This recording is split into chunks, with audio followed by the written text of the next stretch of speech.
반갑습니다. 차영TV 차영입니다. 여름에 아주 그냥 에어컨 수리하느라고 맨날 정신없어서 유튜브를 좀 소홀히 했습니다. 죄송하고요. 또 뭐 요즘 보면은 또 여름이다 보니까 이 냉각수 쪽, 부동액, 냉각수 쪽에 또 예를 들어서 이제 관리를 잘 해야 되지 않습니까? 이제 하나의 이제 우리 고객님이 또 이제 보조 탱크에, 냉각수 보조 탱크에 냉각수가 자꾸 준다고 해서 이제 방문을 하셔서 점검을 했는데, 현재 뭐냐면 뭐 점검을 해서 교환을 하면 돼요. 그렇지만 교환할 때 아무래도 이렇게 키로수가 있다 보면 이 차량 같은 경우 20만이 넘었습니다. 그러면 그 키로수에 맞게끔 어느 정도 이렇게 예방정비해서 교환할 게 뭐냐라는 얘기입니다. 지금 현재 냉각수는 여기 보시면은 라디에이터가 파손돼 가지고 이제 교체 진행을 하는 겁니다. 그런데 이 라디에이터를 교환하려면 앞에 있는 콘덴샤라는 부품, 에어컨에 이제 콘덴샤라는 부품이 같이 붙어 있어서 이제 연식이 있고 키로수가 있어서 콘덴샤도 같이 교환을 진행을 합니다. 상태 보면 콘덴샤도 그렇게 뭐 메롱이죠. 예, 이렇게 교환을 하는데 이제 뜯는 김에 이제 좀만 좀 비용 달래서 저희가 교환을 합니다. 더 시원하죠. 그래서 뭐 부품이 이제 예를 들어서 이상 있는 라디에이터만 교환을 해서 파손된 부위만 교환을 해서 이제 하면 뭐 돼요. 그렇지만 이 라디에이터에는 여기 보시면은 이런 호스들이 이제 두 개가 있습니다. 그래서 위 아래 호스가 있습니다. 그래서 호스가 여기 체결되고 이런 여기 보시면 반도가 있지 않습니까? 이 반도라는 게 세월이 지나면은 이 호스를 짜부러뜨리기 때문에 압력이 그만큼 새 것처럼 나오지를 않아요. 그래서 이런 부분들을 이제 나중에 재조립을 했을 때 새 거를 안 끼고 기존에 있는 걸 끼게 되면은 셀 수가 있습니다. 그러면 당장은 안 새도 열이 받았을 때 라디에이터감이 1.1바처럼 얘가 100도 이상에서도 예를 들어 끓지 않게끔 압을 누르기 때문에 압력이 굉장히 빵빵하게 이제 라디에이터 만져보면 그래요. 그래서 이런 클램프들에서 셀 수가 있어요. 그래서 이런 호스라든가 클램프를 갖다가 교환을 해줘야 되지 않냐라는 거고요.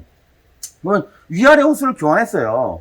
근데 또 하나의 문제가 뭐냐면 이 차종이 이쪽에 보면은 이렇게 이제 꼽힌 것처럼 여기 보시면 꼽힌 것처럼 이게 냉각수입니다. 이게 부동액이에요, 부동액.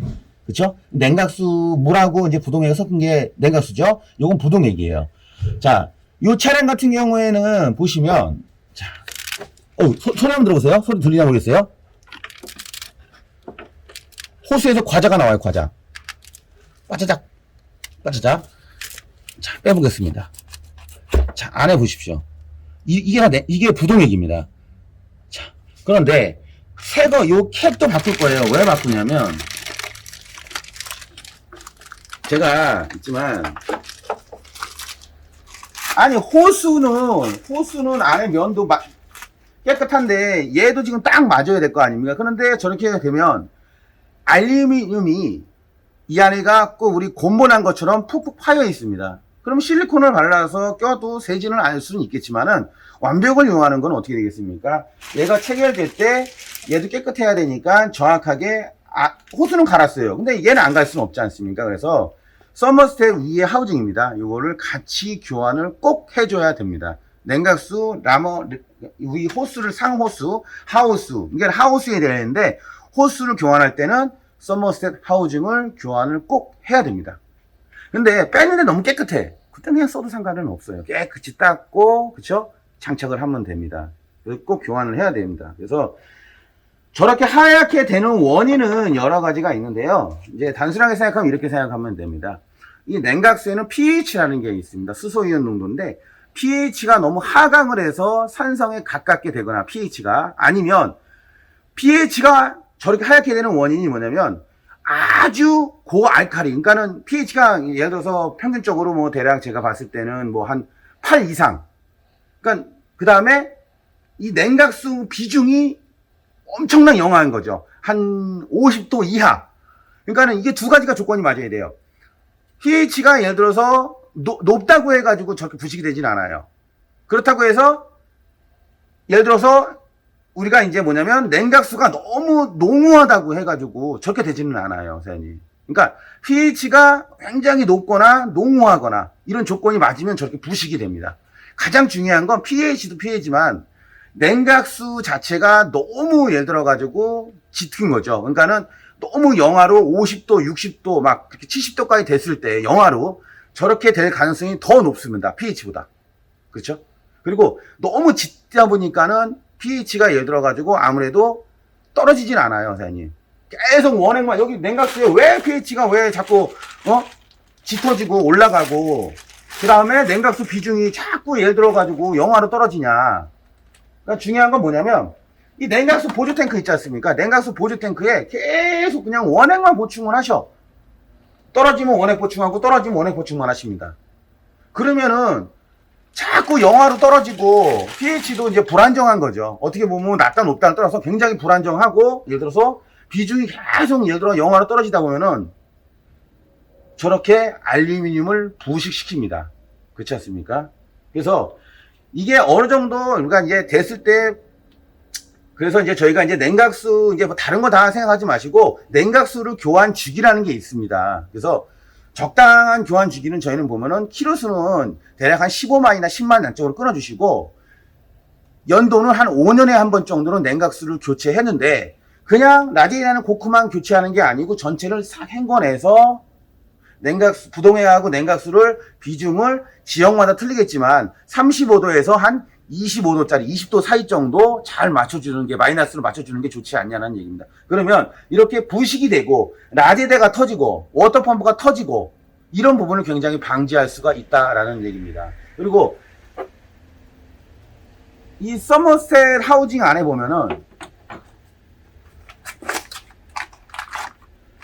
온도 조절 밸브가 있습니다. 서머셋이죠, 이게요. 우리가 말하는. 뜨거우면 열렸다가 차가우면은 닫히고, 그렇죠? 여기 왁싱으로 되어 있고, 그 다음에 요즘 보면 전자 썸머라 그래가지고, 이제 그런 부분들도 이제 아무래도 좀 더 예민하게 이제 예를 들어가지고 작동을 하려면 전자 썸머도 있습니다. 그래서 요것도 많은 일을 하는 거 아닙니까? 열렸다 닫았다, 열렸다 닫았다. 그래서 냉각수를 교체하실 때는 제가 봤을 땐 하우징이나 이런 서머스탯 정도는, 호수류는 정도는 교체해 주시는 게 좋지 않냐라는 얘기인데, 대신 뭐냐면 상태가 너무 좋아. 서머스탯은 제가 봤을 땐 100% 교체하시는 게 좋은데, 호수라든가 캡 같은 경우에 너무 좋아, 상태가. 그러면 안 하셔도 상관은 없습니다. 내가 안 셀 것 같다고 판단을 내리시면. 그렇지만 제가 봤을 땐 서머스탯은 제가 봤을 땐 5년이나 한 10만이 넘으셨다고 하면은 어떤 냉각수 교환 병행을 했을 때는 꼭 교환을 해줘야 되지 않냐. 병행이 아니더라도 10만에서 15만이 타면 서머셋은 교체해야 됩니다, 이거.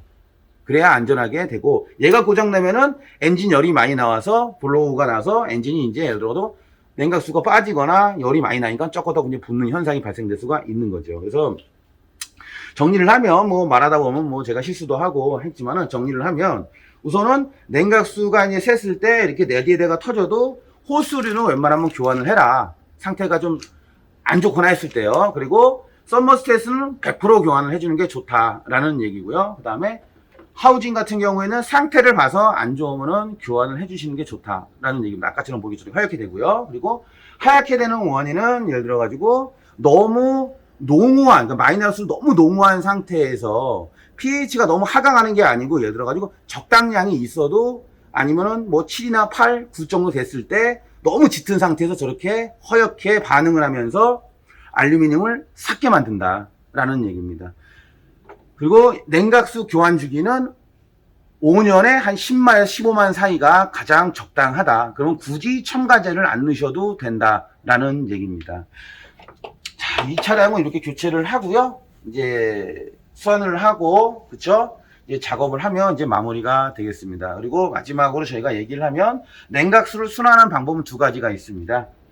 여기다가 이제 열을 부어서 열을 받아서 순환할 때까지, 안에가 히터가 뜨거워질 때까지 기다려서 이 안에가 다 이제 물이 채워지고 팬이 돌아왔을 때 이 호스를 양쪽을 많이 뜨거울 때까지 하지만, 요즘 보면은 진공을 당겨서 빠르게 이제 하는 방법, 이 두 가지라고 생각을 하시면 되겠습니다. 어쨌든 가장 핵심은 이 서머셋이 밸브이기 때문에 서머셋 이 뒤에까지 물을 전달하는 게 가장 핵심 목적입니다. 그게 우리가 에어백을 했냐 안 했냐 그 말을 하는 겁니다. 다이 하시는 분들 잘 이렇게 하시면 될 것 같고요.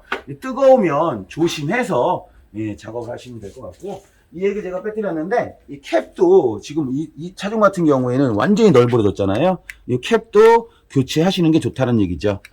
그래서 여기 이쪽을 봐. 1.1바인데 이렇게 짜부러들면 과연 이 1.1바라는 게 제대로 얘가 역할을 하겠냐는 얘기죠. 그렇죠? 얘가 뭐 0.3바든 뭐 0.9바든 1.3바든 그게 중요한 게 아니고 이렇게 널브러졌으면 제대로 작동을 하겠냐라는 얘기입니다. 그렇죠? 얘가 이 엔진의 이 냉각에 대한 전체 압력을 잡아주는 겁니다. 그래서 1.1바가 되면은 오버플로우를 한다는 얘기거든요. 자, 그리고 얘가 라디에이터 캡이 하는 역할은 차가워졌을 때 보조 탱크에서 다시 물을 끌어주는 역할, 이 두 가지를 제가 작용을 합니다. 하여튼 시청해주셔서 감사하고요. 다음 영상 또 제가 생각해 봐서 뭐 요거 한번 정도 우리 시청자분들한테, 우리 고객, 우리 시청자분들한테 한번 얘기해 줄 게 있으면 올려보도록 하겠습니다. 시청해주셔서 감사합니다.